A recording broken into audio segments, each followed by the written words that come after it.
Develop the passion for learning. If you do, you will never cease to grow. Hello friends, a warm welcome at Unacademy. My name is Heather. I'm your mentor, educator, trainer at this platform.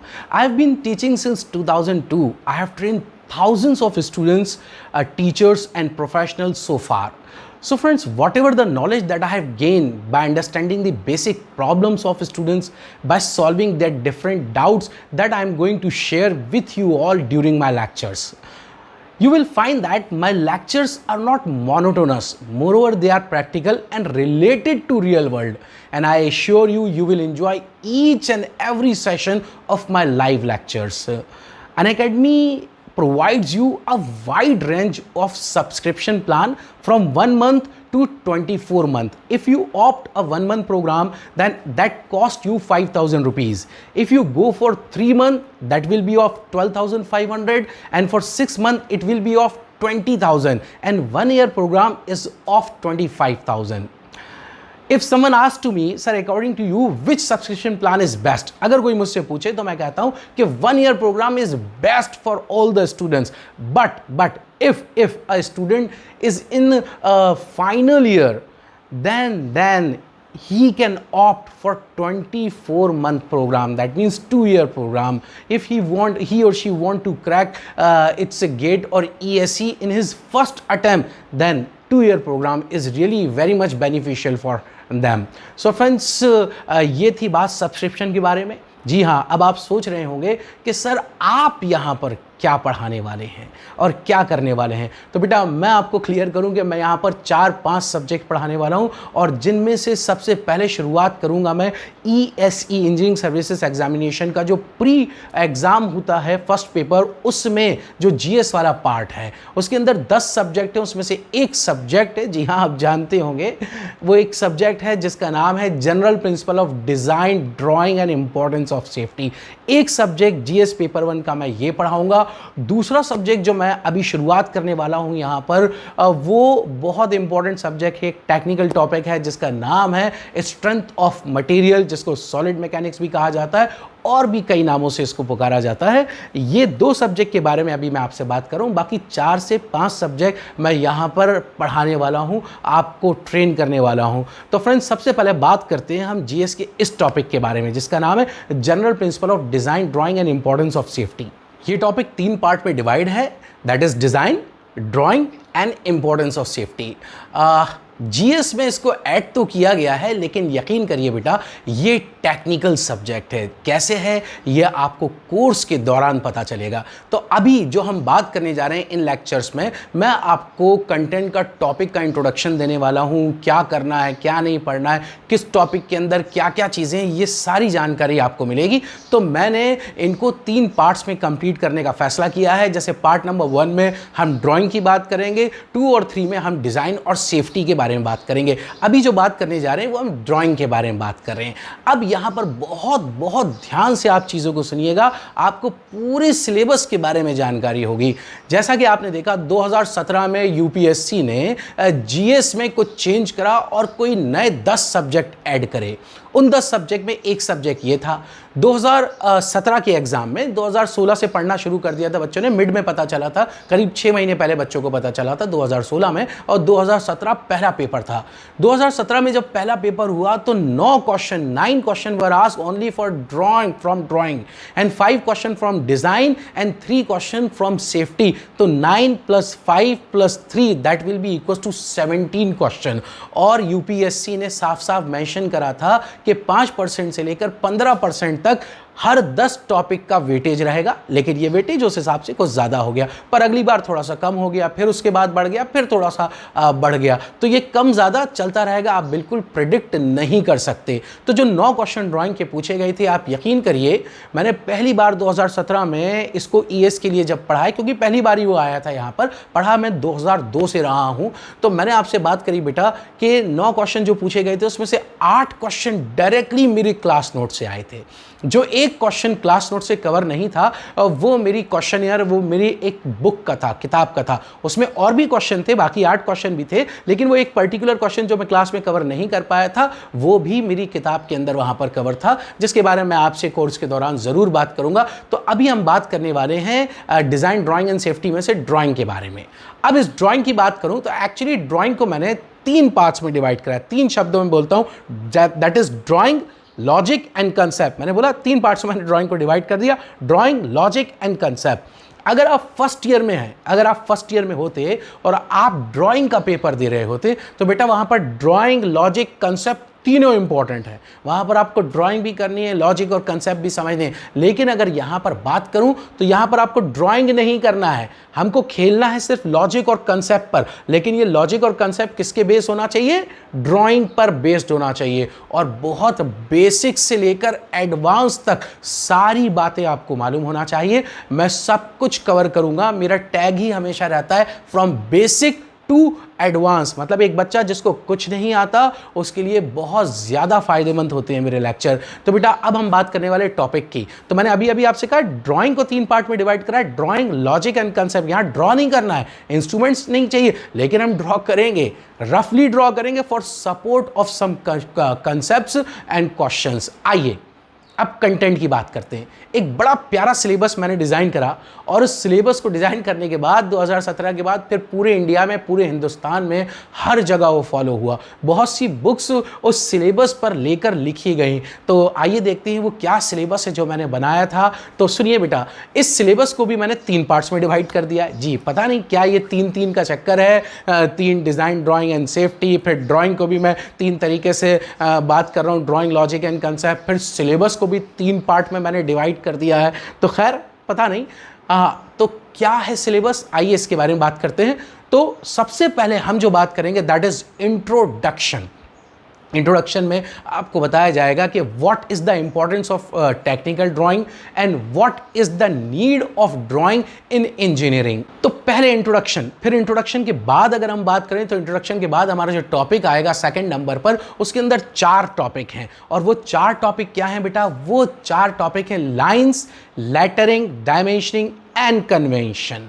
अब lines क्या बेटा? In engineering drawing और technical drawing we will deal with different type of lines to represent different part of a drawing. जैसे अगर कोई object है, उस object में कोई इंटीरियर डिटेल है जो आपको दिखाई नहीं दे रही है, तो वो हिडन पोर्शन कहलाता है। और हिडन पोर्शन को रिप्रेजेंट करने के लिए हम डॉटेड लाइन का इस्तेमाल करते हैं। और जो चीज़ें आपको दिखाई दे रही हैं, विजुअली दिखाई दे रही हैं किसी ऑब्जेक्ट की, उसको रिप्रेजेंट करते हैं हम थिक कंटिन्यूअस लाइन से।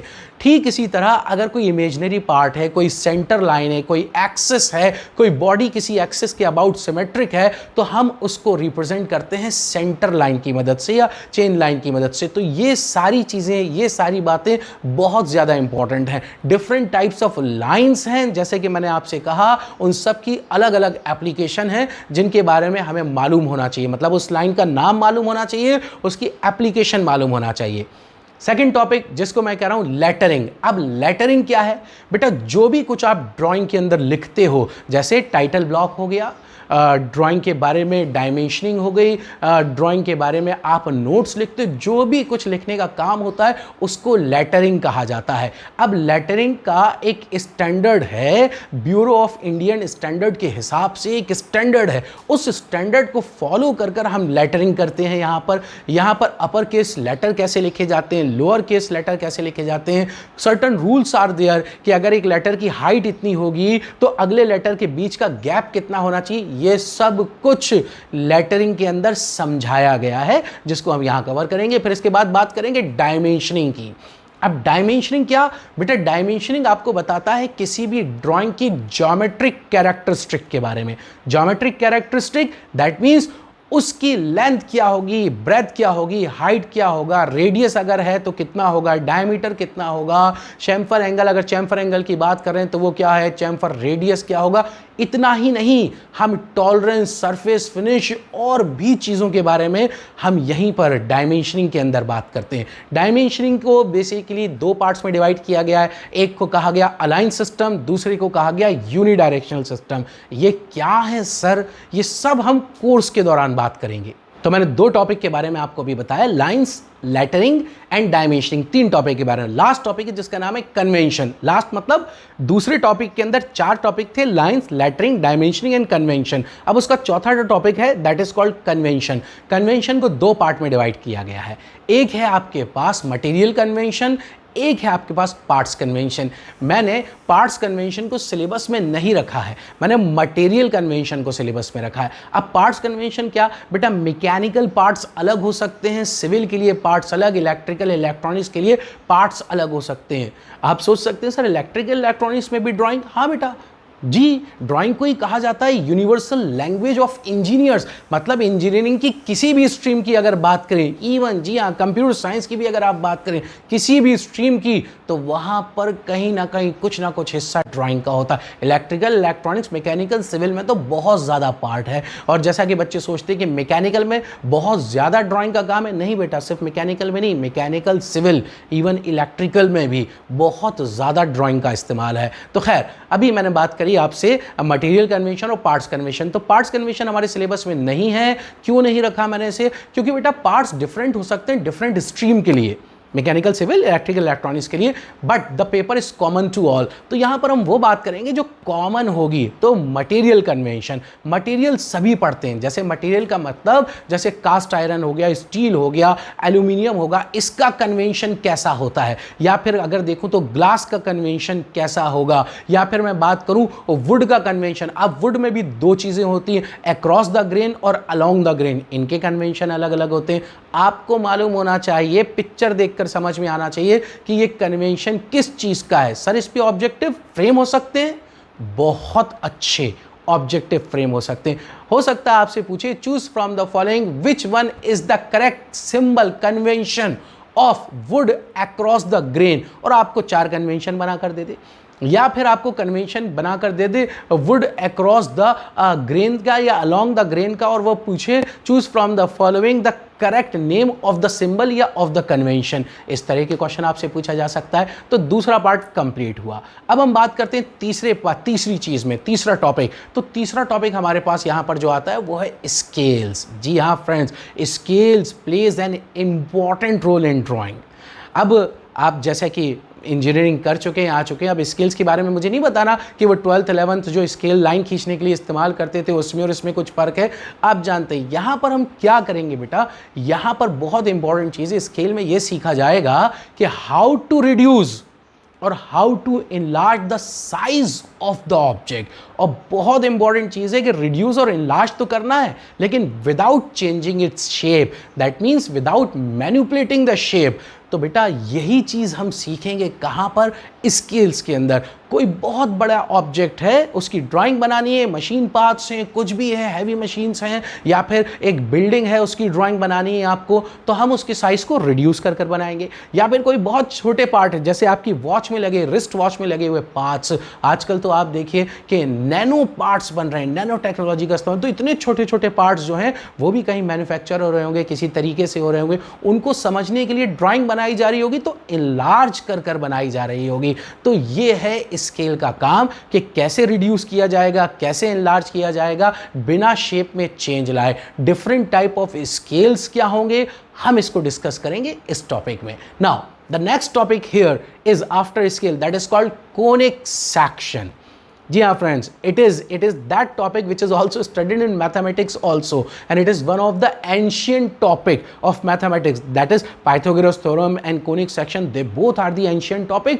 हम यहाँ पर conic section के बारे में बात करेंगे, लेकिन मैथमेटिकली नहीं, हम कोई बात नहीं करेंगे यहाँ पर उनकी इक्वेशंस के बारे में। हम ये देखेंगे, जैसे कि नाम क्लियर है, कोनिक सेक्शन, तो हम बात करेंगे कोन का सेक्शन करेंगे, और कोन के सेक्शन करने के बाद उसकी सरफेस पर जो शेप ऑब्टेन होंगे उनकी स्टडी करेंगे। कभी हमें सर्कल मिलेगा, कभी इलिप्स, कभी पैराबोला, कभी हाइपरबोला, कभी पॉइंट मिल सकता है, जी हाँ, कभी स्ट्रेट लाइन मिल सकती है, कभी इंटरसेक्टिंग लाइन मिल सकती है, कभी आपको ट्राइंगल मिल सकता है। बस यही तो ऑब्जेक्टिव में फ्रेम होंगे कि कब आपको कौन सी चीज़ मिल रही है, आप कोन को कट किस तरीके से कर रहे हो, और भी बहुत सारी बातें मैं आपको इंट्रोडक्शन में नहीं बता सकता। फिर उसके बाद बात करें तो हमारा फर्स्ट पार्ट का जो लास्ट टॉपिक है उसका नाम है इंजीनियरिंग कर्व्स। इंजीनियरिंग कर्व्स बहुत मज़ेदार कर्व हैं। ये कर्व्स किसी मैकेनिज्म पर डिपेंड करते हैं, ये एग्जैक्टली शेप पर डिपेंड नहीं करते हैं, मैकेनिज्म पर डिपेंड करते हैं। अब वो मैकेनिज्म क्या होगा, कैसे ये कर्व बनेंगे, ये सारी बात फिर आपसे कोर्स के दौरान की जाएगी। तो मैंने फर्स्ट पार्ट कंप्लीट करा। फर्स्ट पार्ट के अंदर क्या था? फर्स्ट पार्ट के अंदर हमने देखा सबसे पहले इंट्रोडक्शन, फिर 4 टॉपिक थे, दूसरे टॉपिक के अंदर सब टॉपिक 4 थे, that his lines, lettering, dimensioning and convention. तीसरा टॉपिक था हमारे पास स्केल्स, चौथा था कोनिक सेक्शन, और फिर अगला 5वां टॉपिक था हमारे पास जिसका नाम था, लास्ट में अभी हमने देखा, इंजीनियरिंग कर्व्स। जी, now the second part of drawing बहुत इंपॉर्टेंट है, और यकीन करिए बेटा ये जो सेकेंड पार्ट है इसी की वजह से मैक्सिमम रेट ऑफ फेल्योर होते हैं ड्राइंग में। आपने भी सुना होगा ये टॉपिक, मतलब इंजीनियरिंग ड्राइंग का ये टॉपिक बहुत बहुत ज़्यादा टेरर पैदा करता है बच्चों को, और इस टॉपिक का नाम है theory of projection. Theory of projection, theory of projection के अंदर टोटल 4 टॉपिक हैं। जब मैं सिर्फ थ्योरी ऑफ प्रोजेक्शन को समझाने की बात करूंगा तो आपसे सिर्फ 3 से 3.5 घंटे लूंगा, सिर्फ थ्योरी ऑफ प्रोजेक्शन के बारे में, उसको एक्सप्लेन करने में। बहुत से लोग कहते हैं प्रोजेक्शन का मतलब शैडो, छाया, परछाई होता है। हम देखेंगे क्या प्रोजेक्शन का मतलब सही में शैडो, छाया, परछाई है, या टेक्निकली प्रोजेक्शन का कुछ और मतलब है। हिंदी में इसको प्रक्षेप भी कहा जाता है। जो हिंदी मीडियम के स्टूडेंट है मुझे सुन रहे होंगे वो समझ गए होंगे, हाँ सर हमने सुना है ये शब्द, इसको प्रक्षेप कहा जाता है। अब थ्योरी ऑफ प्रोजेक्शन के अंदर टोटल 4 टॉपिक हैं। पहला टॉपिक जो हमें मिलता है उसका नाम है projection of points, that is called बिंदु के प्रक्षेप। जी, हिंदी में बोला जाता है इसे प्रोजेक्शन, इंग्लिश में बोला जाता है प्रोजेक्शन ऑफ पॉइंट्स, और हिंदी में इसका नाम है बिंदु के प्रक्षेप। मैं हिंदी में नहीं पढ़ाऊंगा, आप बेफिक्र रहें, ऐसी टेक्निकल टर्म्स में बात, जैसे मैं बात करूं बिल्कुल ऐसे ही आपको पढ़ाया जाएगा। हिंदी और इंग्लिश बिल्कुल मिक्सअप लैंग्वेज रहेगी। तो पॉइंट्स, अब पॉइंट क्यों पढ़ा जाता है? पॉइंट है क्या? बहुत से लोग बोलते हैं a circle of zero radius, और बहुत से लोग अलग अलग डेफिनेशन देते हैं। जो डेफिनेशन मुझे सबसे अच्छी लगी वो डेफिनेशन है point is nothing, it is a position. जी, ये बहुत अच्छी डेफिनेशन है जो मैंने कहा, point is nothing, it is a position. वो एक पोजीशन बताता है किसी प्लेन के ऊपर या फिर स्पेस में। अगर प्लेन के ऊपर कोई पॉइंट पोजीशन बता रहा है तो उसके सिर्फ 2 ही कोऑर्डिनेट होंगे, एक्स वाई, वाई जेड या जेड एक्स। लेकिन अगर स्पेस के अंदर कोई पॉइंट है तो आप जानते हैं उसके कितने कोऑर्डिनेट्स होंगे? 3 कोऑर्डिनेट्स होंगे, X, Y and Z coordinate. तो ये अगर पॉइंट स्पेस में है तब बात करेंगे, इसको पढ़ना है कैसे रिप्रेजेंट किया जाता है पॉइंट को, अगर प्लेन पर है या प्लेन से किसी डिस्टेंस पर है, ये सारी बातें यहां पर होंगी। अगला टॉपिक, अगर मैं इन सभी पॉइंट्स को जो अभी हमने पढ़ा एक साथ मिला दूं तो क्या बन जाएगा? सोचिए, अगर एक साथ मिला दूं तो एक लाइन बन जाएगी। जी हाँ फ्रेंड्स, तो अगला टॉपिक है उसका नाम ही यही है projection of lines. Now after that, अगर मैं बहुत सारी लाइनों को एक साथ मिला दूं तो अब जो टॉपिक आपके पास आएगा that is called projection of plane. जी हाँ, प्रोजेक्शन ऑफ प्लेन बहुत इंपॉर्टेंट टॉपिक है, बहुत मज़ेदार टॉपिक है। और इस टॉपिक पे एक छोटी सी बात है, मैं आपसे पूछता हूँ, प्लेन सरफेस, सभी जानते हैं प्लेन क्या होता है। सपोज कीजिए कि आपने इंजीनियरिंग सर्विसेज का ईएसी का प्री क्लियर कर लिया, और मैं दुआ करता हूँ आप सब कर लें, मेंस क्लियर कर लें, आप पूरा एग्जाम क्लियर कर लें।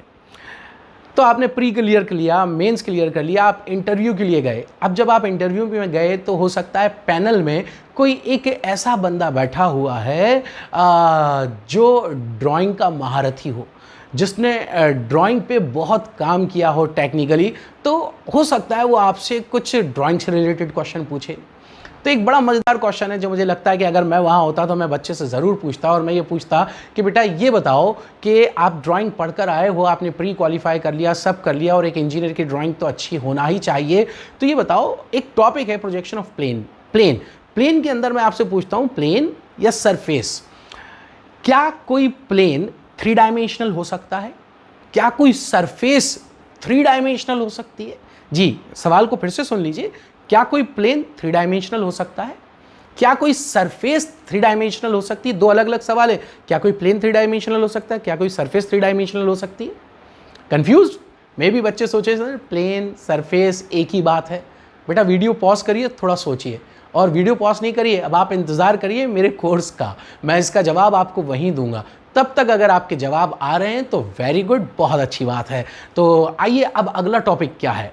अगर इन प्लेन्स को, इन सभी प्लेन को मैं एक साथ जोड़ दूं, मिला दूं, तो अब आप सोचो क्या बनेगा। अब आपके सामने जो चीज बनकर आएगी उसको कहते हैं हम सॉलिड। हमारा लास्ट टॉपिक सेकंड पार्ट में, जिसका नाम है projection of solids. Projection of solids कैसे बना? बहुत सारे प्लेन्स को मिलाने के बाद। अब अगर मैं आपसे कहूं अगर आप बहुत सारे सॉलिड्स को मिला दो तो क्या बनेगा? सोचो जरा, बहुत सारे सॉलिड में सॉलिड मिला दो तो क्या बनेगा? कुछ नहीं, एक बड़ा सॉलिड बन जाएगा।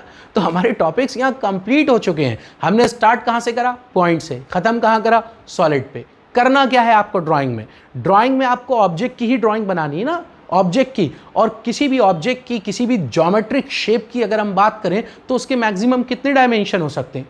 3 डायमेंशन। क्या क्या? लेंथ, ब्रेथ और हाइट। तो 3 डायमेंशन की ड्राइंग हमें बनानी है, 3 डायमेंशनल ड्राइंग बनानी है 2D प्लेन पर। यहां तक आपको पहुंचना है तो 3 डायमेंशनल को समझने के लिए आपका समझना जरूरी है कि 1 डायमेंशन को कैसे रिप्रेजेंट किया जाएगा प्लेन पर। और 1 डायमेंशन से पहले आपको यह समझना जरूरी है कि डायमेंशन को कैसे रिप्रेजेंट किया जाएगा। तो उसके लिए हम प्रोजेक्शन ऑफ पॉइंट समझते हैं। पूरे कोऑर्डिनेट्स को समझने के लिए, लेंथ, ब्रेथ और हाइट को समझने के लिए पॉइंट सबसे अच्छा, सबसे इंपॉर्टेंट टॉपिक है। तो 4 टॉपिक थे जो यहाँ कंप्लीट हुए। लास्ट पार्ट ड्राइंग का जो मैंने रखा है, जिसको मैंने कहा application of technical drawing in real world.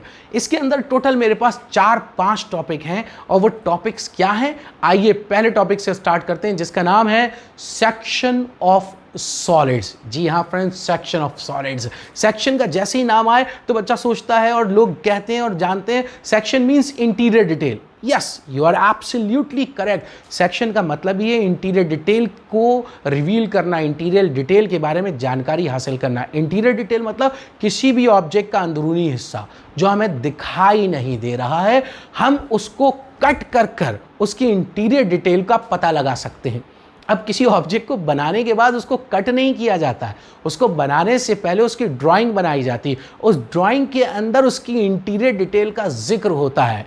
और सिर्फ इतना आसान नहीं कि मतलब सिर्फ हमें इंटीरियर डिटेल को देखना है, नहीं बेटा। आइए एक एग्जांपल लेते हैं सेक्शन को समझने के लिए। सपोज कीजिए मैं आपको एक मोबाइल देता हूँ और उसके सारे पार्ट्स अलग कर देता हूँ, सब अलग कर दिए। और मैं आपसे कहता हूँ कैमरा अलग कर दिया, उसका मतलब एक एक छोटे छोटे पार्ट, एक एक नट भी मैंने अलग कर दिया। और मैं आपसे कहता हूँ अब इसको असेंबल कर दो, क्या आप कर पाओगे? हो सकता है कुछ बच्चे कहते हैं हाँ सर मैं कर लूँगा। अगर आप कह रहे हो आप कर लोगे तो मैं आपको कह रहा हूँ कि अब मैं आपको मोबाइल नहीं दे रहा हूँ, मैंने आपको किसी इंजन का पार्ट्स दे दिए, सब पार्ट्स अलग कर कर, और अब मैं कह रहा हूँ कि अब आप इसको असेंबल करो। अब सोचो क्या आप आसानी से कर पाओगे?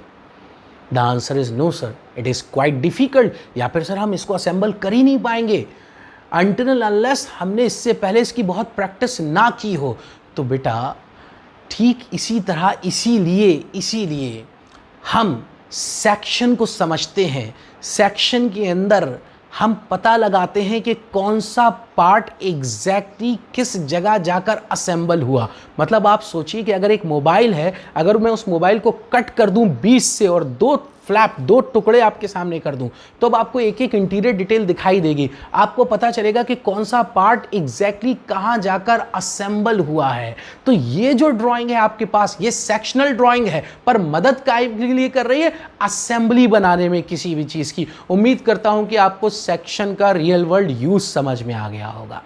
Now the next topic is called development of surfaces. बहुत इंपॉर्टेंट टॉपिक है, बहुत मजेदार टॉपिक है, जिसको मैंने कहा डेवलपमेंट ऑफ सरफेसेस। अब डेवलपमेंट क्या? अब किसी भी ऑब्जेक्ट के बारे में सोचिए। एक क्यूबॉइड को अपनी आंखों के सामने लेकर आइए। क्यूबॉइड क्या बेटा? आपने 10th क्लास में पढ़ा होगा, देखा होगा, जब ज्योमेट्रिक शेप्स के बारे में बात करी होगी आपने, तो आपने क्यूबॉइड देखा होगा। जानते हैं आप, बहुत ज़्यादा मुझे नहीं बता रहा। आप ऐसा सोचिए कि एक ऑब्जेक्ट है जिसका बेस स्क्वायर है, बेस, और सेम स्क्वायर टॉप है, टॉप स्क्वायर है। आपके सामने यहां पर दिख भी रहा होगा क्यूबॉइड। अब इस क्यूबॉइड में जो ये सरफेस हैं, ये सारी रेक्टेंगुलर हैं, सराउंडिंग सरफेस रेक्टेंगुलर है।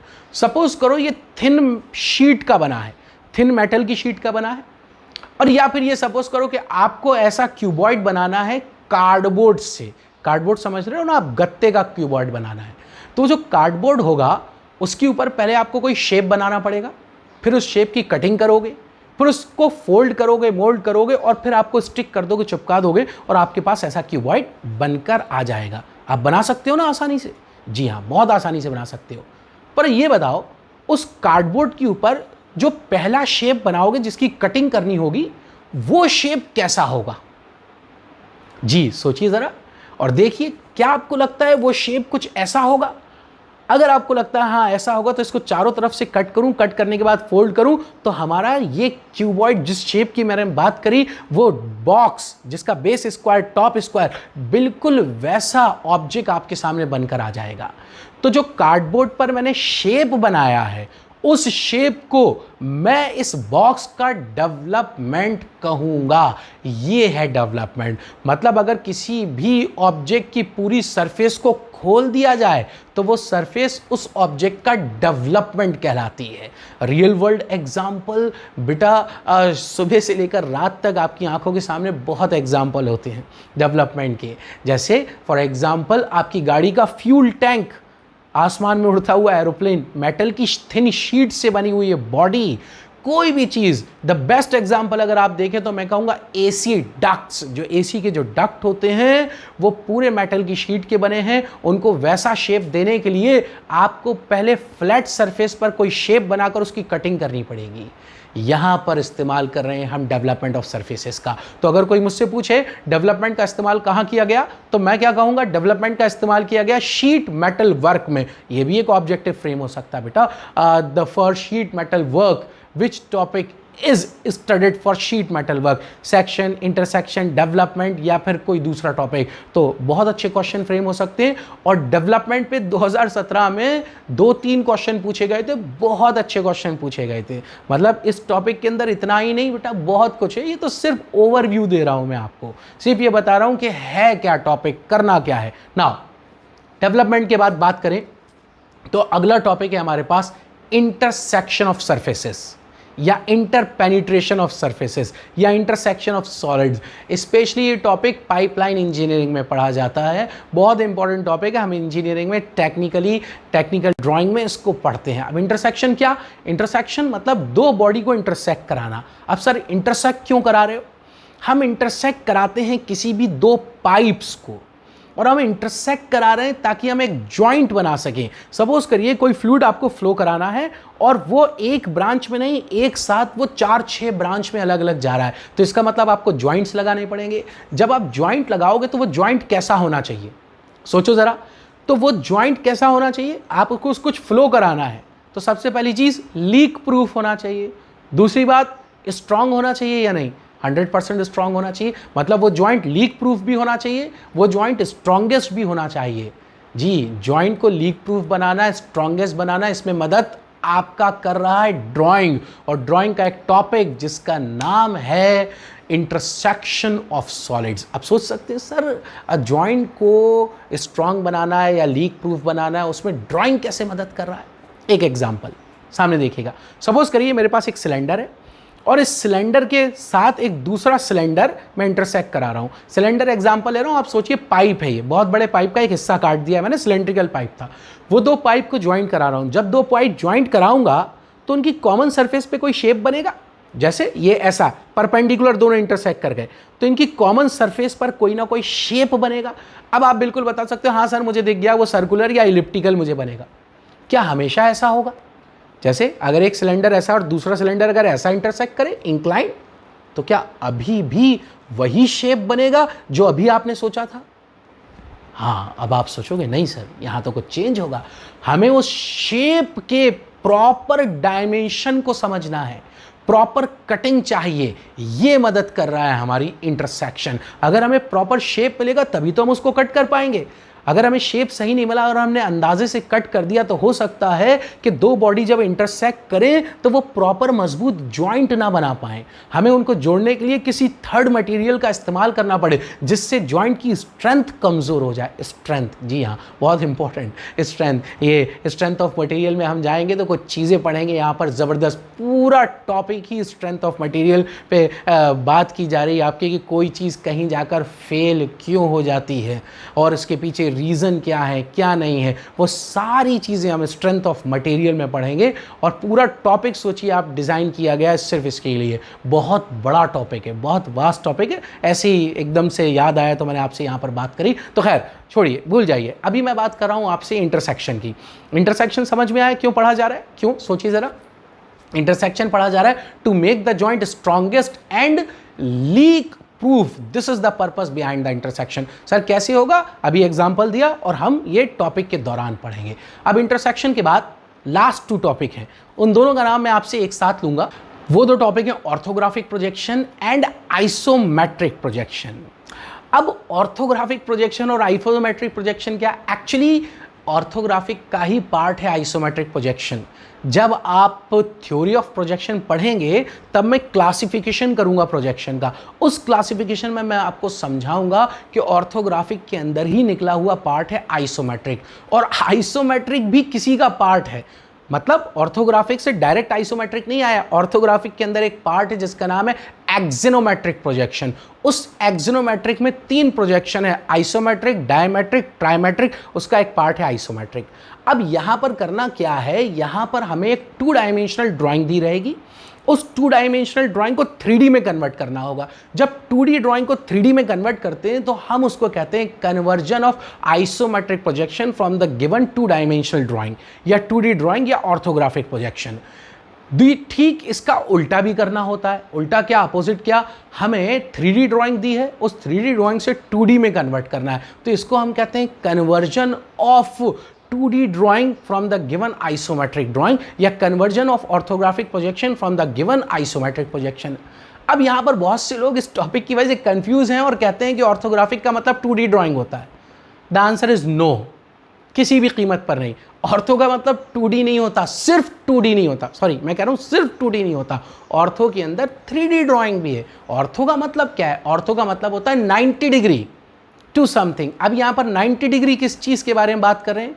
तो जब कोर्स स्टार्ट करेंगे तब बात करेंगे हम आपसे कि यहाँ ऑर्थोग्राफिक में 2D क्या है, 3D क्या है, और ये दोनों एक ही हैं या अलग अलग है, एक ही हेडिंग के अंदर है, और ये 90 डिग्री किस चीज़ से रिलेशन में बात कर रहे हैं, किसके रिलेटेड हम बात कर रहे हैं, ये सारी बात कोर्स के दौरान आपसे की जाएगी। अभी जनरल इंट्रोडक्शन चल रहा है। तो यहाँ पर 2 टॉपिक, इन पे बहुत अच्छे ऑब्जेक्टिव फ्रेम हो सकते हैं। आपको एक 3D फिगर दे देगा, और 3D फिगर में देने के बाद पूछेगा choose from the following which one is the correct front view या टॉप व्यू या साइड व्यू, या तीनों व्यूज आपको बनाकर दे देगा, फ्रंट, टॉप और साइड, और आपसे पूछेगा कि ये जो 3D ड्राइंग है इसका करेक्ट ऑप्शन ए है, बी है या सी है या डी, और ए बी सी डी में तीनों में 3-3 व्यूज बने होंगे, front top side, front top side, front top side. ये सारी चीजें हम पढ़ेंगे इस टॉपिक के अंदर। या फिर आपको उल्टा भी दे सकता है। कैसे? आपको 2 डायमेंशनल ड्राइंग दे दे, फ्रंट व्यू दे दिया किसी चीज़ का, टॉप दे दिया और साइड व्यू दे दिया, और आपसे कहा जा रहा है कि अब आप ये बताइए कि ए, बी और सी और डी में से कौन सा करेक्ट 3D व्यू होगा गिवन 2D ड्राइंग का। इस तरीके से ये क्वेश्चन बहुत ज़्यादा फ्रेम होते हैं, बहुत अच्छे क्वेश्चन हैं। इनको ट्रिकी तौर से कैसे करना है ये मैं आपको सिखाऊंगा कोर्स के दौरान। तो फ्रेंड्स, मैंने पूरे सिलेबस का इंट्रोडक्शन दिया। कुछ चीज़ें हैं, कुछ मज़ेदार बातें हैं यहाँ पर, जैसे वो प्लेन सरफेस जो है वो 3D हो सकती है या नहीं हो सकती, सरफेस 3D हो सकती है या नहीं हो सकती, एक वो मज़ेदार बात जिसको मैं आपको आगे बताऊँगा। दूसरी चीज़, यहाँ पर आइसोमेट्रिक और ऑर्थोग्राफिक में कुछ डिफरेंस है। आइसोमेट्रिक क्यों पढ़ा जाता है, ऑर्थोग्राफिक क्यों पढ़ा जा रहा है, बहुत इंपॉर्टेंट बात है। थोड़ा सा हल्का सा मैं आपको ओवरव्यू देता हूँ। बेटा, आइसोमेट्रिक क्या हमें रियल चीज़ के बारे में जानकारी देता है? मैं ड्राइंग की नज़र से देख रहा हूँ चीज़ को, मैं ड्राइंग की नज़र से देख रहा हूँ।